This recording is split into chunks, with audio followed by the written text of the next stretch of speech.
Hi folks and welcome to episode 46 of the Epochs of the Lotus Eaters. I am of course joined by Bo and we are going to be continuing our deep dive into Napoleon Bonaparte. Last time we left off with Napoleon abandoning his army in Egypt, fleeing back to France. What happened to them all? Not good things. Not very many of them ever returned. Yeah. So we're going to find out what he did when he returned to France. We'll get into their final downfall because the English ended up sending another army under a guy called Abercrombie. But we'll get into some of the details of that in a bit. Okay, great. First of all then, he did get news that there was rumblings of a coup back in Paris, which seems to be legit. It wasn't complete nonsense. Yeah. But he sort of gets rumblings of that and he sort of sees the way things going in Egypt. And he says, I risked going through enemy lines in order to get back because I really had to. But I mean, you were besieged by the British fleet in Egypt. Mm. After they just destroyed your fleet and you're abandoning your army there. So, I mean, technically that's true, but there's a bit of a moral dimension there that I think is important. But anyway. Well, it's interesting to note that when he got back to France, he was greeted as a returning hero.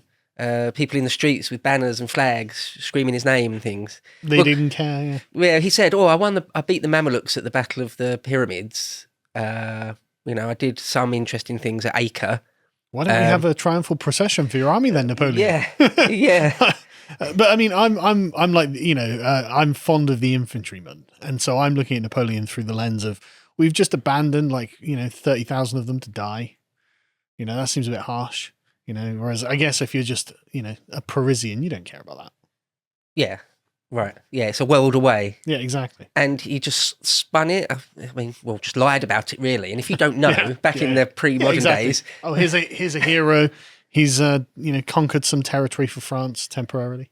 You've got to sort of take their word for it. There's no streaming service to find out what's really going on the ground. Yeah, that's true. It's one of those things. So I suppose we should cut back to France and the political situation in Paris and things. So I mentioned before that Napoleon's brother, Lucien, Napoleon's actually the second oldest boy, and the oldest one, Lucien, is an important figure sort of politically in France. He's part of the government there is actually quite an important figure.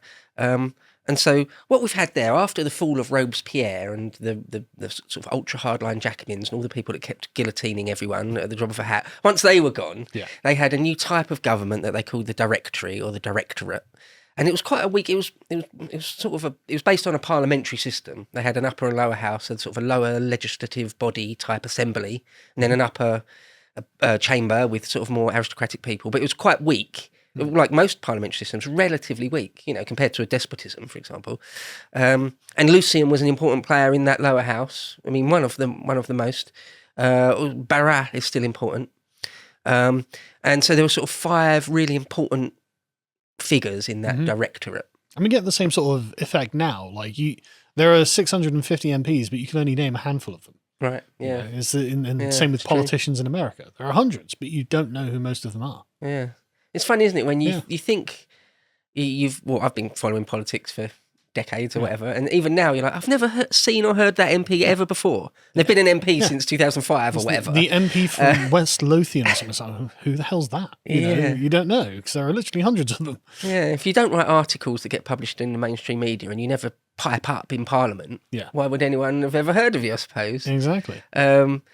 So, I've got a quote here. I'm going to be quoting from Sir Charles Oman quite a lot because he is one of the very best on Napoleon. And he said this basically about Napoleon's return. He said, knowing the imbecility of the Directory, he, Napoleon, was now ready to pose as the saviour of France and to make a bid for supreme power, for his ambition ran far beyond that of being merely the chief of French generals. So one of the things that's been said about Napoleon, to the point of cliche, is so obvious that his ambition was unbounded. I mean, it's obvious. Yeah, yeah. It's also one of those things that the more he got, the closer he got to sort of realising these dreams, it fueled it more. It wasn't that it sort of satisfied him. It's very Alexander the Great-ish. Yeah, it's never enough. Yeah, Caesar-ish. It's never enough, whatever it is. There's obviously a certain kind of man with a certain kind of personality who Napoleon falls into the archetype of. Yeah, yeah. And I wonder, like Alexander, it's a bit of a silly aside almost, but if he had become a conqueror of the whole world, what then? Yeah, would he have been satisfied with that? I wonder. No, I don't. Yeah, yeah. course I not. think the answer is no. It would have found something else. Yeah. It would have just found something else. So the coup is often called the coup of 18 Brumaire, which is the 9th of November in our calendar. And so just briefly, this is the plan. So Lucien and his political faction in Paris were not sort of all powerful. They couldn't just start doing whatever they wanted, but they were sort of important and powerful. They had a decent body of people that were behind them, that were loyal to them, but nowhere near enough just to, as I say, just start passing laws as they pleased. So the idea was that they would, I think they had 2 of the 5 most important people in the directorate on side.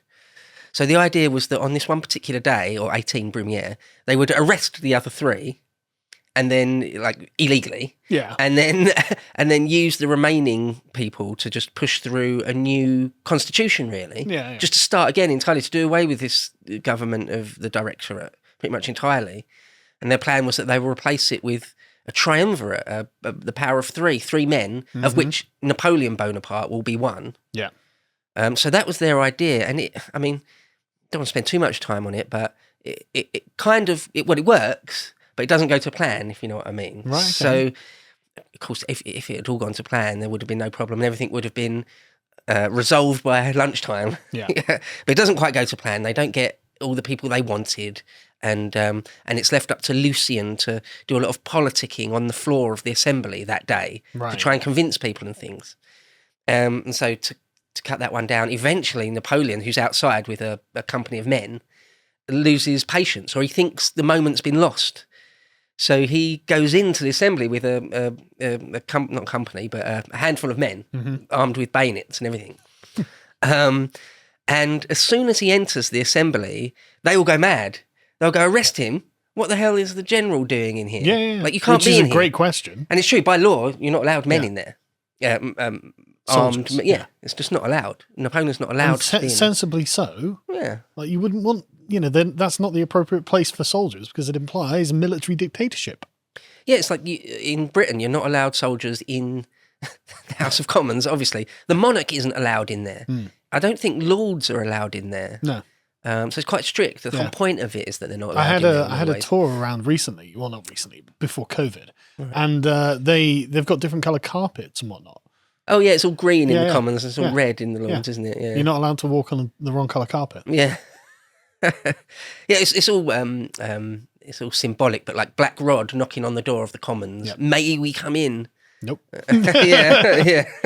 But yeah. So when Napoleon and his armed men enter the legislative chamber, they go mad, like they're screaming and shouting. They're not, and because his idea was to go in there and try to reason with them. But he wasn't heard. He wasn't remotely heard. Well, I'm not surprised you're walking with a bunch of armed men. Hey, I'm here to reason. Oh, are you? And he's the guy that fired on the Parisian mob a few years earlier. They know he's... The whiff of grape shot. Yeah, they know he's... he will stop at nothing. Yeah, he's a lunatic. When he needs to, yeah. And so Napoleon is physically sort of forced out of that chamber because he's not prepared to just start murdering them all. Not yet. Not at that point. So he's actually forced out of the chamber. So it's actually sort of a defeat. That's a defeat, isn't it? A type of defeat. Yeah, I'd say so. He didn't get what he wanted. He's sort of aghast by it. He can't quite believe this planned coup is just not going right. Yeah. It's all going wrong. Yeah. So he decides what he'll do is just go across the way a bit. It's in the same building to the upper body, the upper house, and try and talk to them, try and reason with them.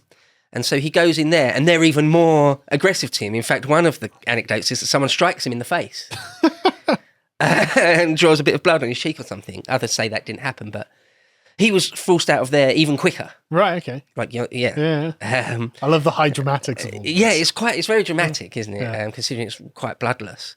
And so in the end, Lucien, some of Napoleon's own men sort of start losing confidence. They're saying, wait, what is Napoleon doing here? Wait, what's going on now? What are we doing? What are we party to here? Yeah. And so Lucien comes out. Napoleon's outside again with his men. Lucien Bonaparte comes out, draws his sword. There's slight variations on exactly how this went, but the main one is that he draws his sword and puts the point of the sword to Napoleon's chest. And he said, men, if I thought for a split second that my brother was aiming to be a despotic tyrant, I'd run him through myself this very moment. Yeah, it's all nonsense, it's all lies, it's all just the political fiction. The hubris, the gall of it. Oh, yeah. Yeah, that'll never happen. Yeah. But apparently that kind of works. The men are like, oh, okay, all right. Good point. So, yeah. And the other thing to mention, I suppose, in a much, much broader sweep of things, is that France was looking for a single man to lead them. They'd had 10, 11 odd years of craziness. Democratic government. Yeah, since the days of 89. It's now the year 1800. Mm-hmm. So they've had 10, 11 years of craziness, murderousness, and then just weak government after that. And they just wanted an end to weakness and division. So if that meant sort of a strong leader, well, at first, we're getting slightly ahead of ourselves. At first, they wanted this triumvirate, these three consuls. But Lucien Bonaparte and Napoleon Bonaparte sort of word it just so that Napoleon is the first of the three consuls. Oh, really? Yeah. So for a long time, for a few years, for like 4 years odd, his title is the first consul.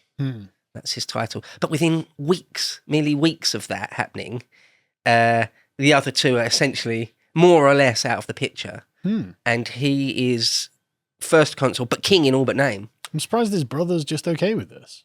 Like, it's his younger brother doing this. You think the elder brother would be like, well... Oh, right. I see what you mean, yeah. It's an interesting thing. We said this before about like in Henry V, did we? That quite often brothers murder each other at the drop of a hat and things. But sometimes they work in absolute unison. They've decided the eldest brother, like Hannibal, like the Lion's Brood, or like Henry V, had many younger brothers. Yeah. The Bonapartes seem to have been absolutely loyal to Napoleon for whatever reason. Well, I suppose he's got he's got the military power, which is the ultimate thing, isn't it? Yeah. I mean, if he really wanted to, Napoleon could have Lucien imprisoned. If he didn't, there's no reason to ever do that. But if he wanted to, I suppose he could. But yeah, you're quite right. Why wasn't Lucien more ambitious? Napoleon must have had a very powerful personality, which I mean, obviously he does. But he must have been very, very difficult to deal with. Yeah. You just don't cross him. No, you just don't do it. Even Lucien. Yeah. I wonder if they were sort of ever physically fought. I suppose they did as brothers. They must have as boys. Yeah. Who knows? But anyway, Charles Oman says this about the consulship. He says, quote, "With small difficulty, Bonaparte dethroned the Directory and dispersed by force of arms the Council of 500, which is sort of that lower body. Yeah, in fact, at the end of that day, towards the very end of the day, he does march men back in there, knowing that the whole picture has changed, and they just start physically jumping out of the window and things." Defenestrating themselves. Yeah, they're like, oh, well, yeah, he's planning to do this. So I mean, he has turned up with a body of men, and he is bursting in inappropriately. Come on. Yeah, with fixed bayonets and everything. Yeah. I mean, this guy's a maniac.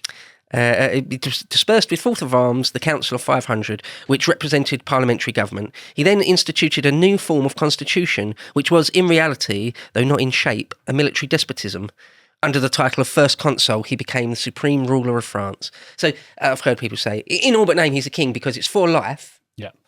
Well, so right there. He's a king, yeah. And his powers are essentially, there's no limit to them. His word is almost law. Not exactly, not quite yet, but very nearly that. So it is looking at the trajectory that we're on, that's where he's definitely ending up. Yeah. This is a quote from Napoleon himself about this time. He's supposed to have said, quote, what I have done up to now is nothing. I am only at the beginning of the course I am to run. I can no longer obey. I have tasted command and I cannot give it up. End quote. I believe it. It's also that thing of the old adage of grabbing a tiger by the ears or a bull by the horns. You can't really let it go. Yeah, you just can't. Yeah. I mean, what's Napoleon's options at this point? Yeah. I mean, he probably would have been fine if he'd just been normal after coming back from Egypt, but like after bursting in with a bunch of armed men, you're going to get in trouble for this. So you're in trouble already. You may as well see it through to the end now. One of the things I would say is that people sometimes forget, it's not really stressed much if you just watch a sort of 1 hour documentary or read just a small book on it. People tried to assassinate Napoleon a few times. Yeah. People tried to assassinate Queen Victoria a number of times. Really? You can believe that? Yeah. I didn't know that. Yeah, anarchists and things. Oh, right. Yeah, of course. A number of people. Yeah. So Napoleon, all through his entire reign, had his enemies for sure, like internally, deadly enemies. Yeah. But I mean, it only makes perfect sense because literally Napoleon's reign is justified by force. Yeah, I'm the guy with the army. Yeah, there's no legitimacy. He's not calling upon an ancient heritage or rational election or something like that. He's just saying, "Well, I've got the guns." Yeah, yeah. What are you gonna do? Yeah, come at me, bro. Exactly. And so that's no wonder people are like, okay, I'll try. Yeah. Yeah, in fact, at various points, he basically says, come at me, bro, to various nations across Europe. Essentially, you're like, what are you going to do about it, Or one line here from Oman, which mirrors what I've sort of already said, quote, the nation, France, acquiesced in this change because Bonaparte had pledged himself to save France from the coalition, the directory, the foreign coalitions of sort of paid for by England, that he would save France from the coalition if he was entrusted with a dictatorship. He kept his word, which is true. Until the end. But so we're in the year sort of 1800 now, and he has, it was only about a year and a half ago where he was merely a brigadier general. Now he's absolutely undisputedly the most powerful man in France, among the most powerful men in Europe, in the world. So where his career from Toulon almost went vertically up, it's just kept going. Yeah. If anything, it's purely vertical now. Right. Going straight up, So, and in the next year or two, it keeps going. It's like, he reaches, kind of the zenith of his power by 1804, 1805, you can argue. Yeah. But so for this sort of 7-8 years or so of his life, he just can't stop winning. I mean, he's had reverses out in Egypt and a couple of bits and bobs here and there, but in the broadest sense, his career just keeps going from strength to strength. But he's clever enough to parlay Egypt into a win. Yeah, even that. He could spin it, and even that he can. It's not a complete defeat. And on the day of 18 Brumaire, it could all have gone terribly wrong. To watch the full video, please become a premium member at lotuseaters.com.